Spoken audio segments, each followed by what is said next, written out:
আসসালামু আলাইকুম, সবাইকে স্বাগতম জানাচ্ছি উম্মেস ফুড হলে। আমি উম্মে সালমা পলি।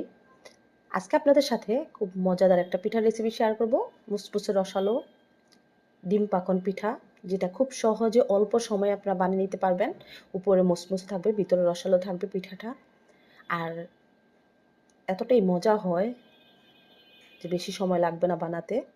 আমি প্রথমে একটা ব্লেন্ডার জাগে নিয়ে নিচ্ছি 3টা ডিম, বড় সাইজের, মিডিয়াম সাইজের নিলেও হবে।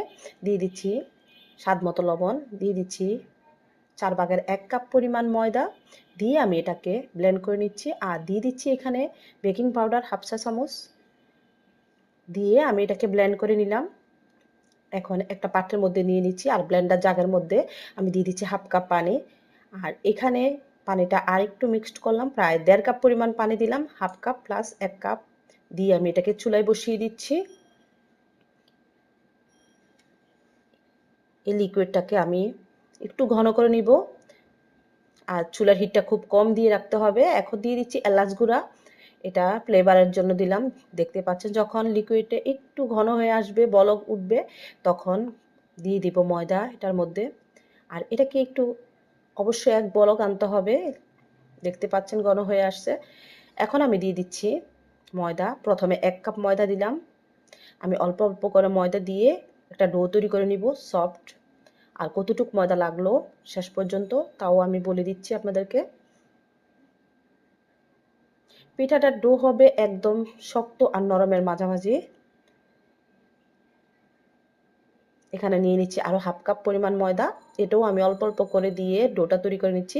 আর চুলার হিটটা একদম লোতে দেওয়া, অনেক বেশি হিট দেওয়া যাবে না, না হলে নিচে কিন্তু পুড়ে যাওয়ার সম্ভাবনা থাকে।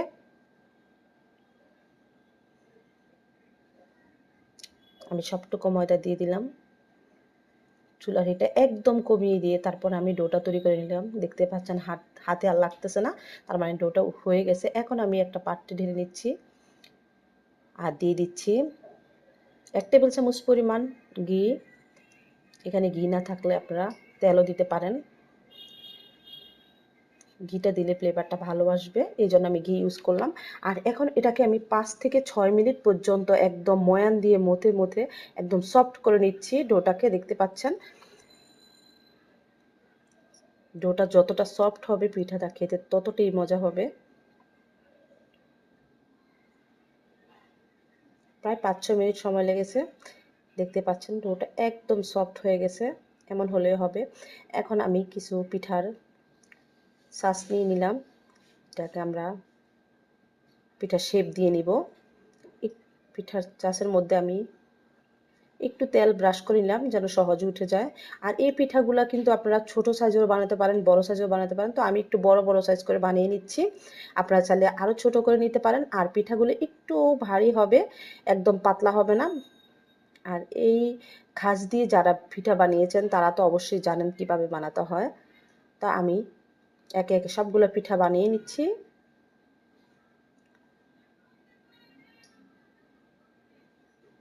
দেখতে পাচ্ছেন পিঠাটার পুরুত্ব কেমন হবে। আর আমি একটু বড় বড় করে বানাচ্ছি আজকের পিঠাগুলো। আর অবশ্যই ছাঁচটার মধ্যে আপনারা তেল ব্রাশ করে নেবেন বা ঘি ব্রাশ করে নেবেন। আর এটা ছাড়াও বানাতে পারবেন, চামচ দিয়ে, কাঁটা চামচ দিয়েও আমি মাঝে মধ্যে বানিয়ে নিই এই পিঠাগুলা ডিজাইন করে।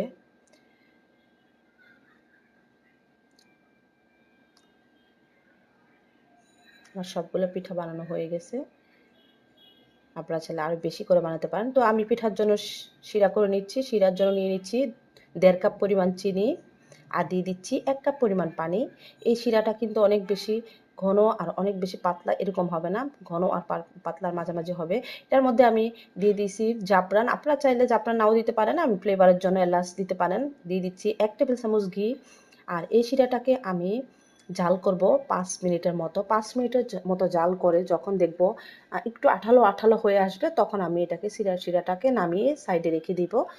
আর শিরাটা কিন্তু অনেক পাতলা করা যাবে না, হলে কিন্তু পিঠাগুলা নরম হয়ে যাবে, মুসমুসে থাকবে না। তো শিরাটা পাতলা আর ঘনের মাঝামাঝি রাখবো, আমি সাইডে রেখে দিচ্ছি। আর শিরাটার যখন পিঠাটা আমরা চুবাবো তখন কিন্তু শিরাটা অনেক বেশি গরম থাকা যাবে না, কুসুম গরম থাকবে। আর এদিকে আমি কিন্তু ডুবো তলের মধ্যে পিঠাগুলো ভেজে নিচ্ছি।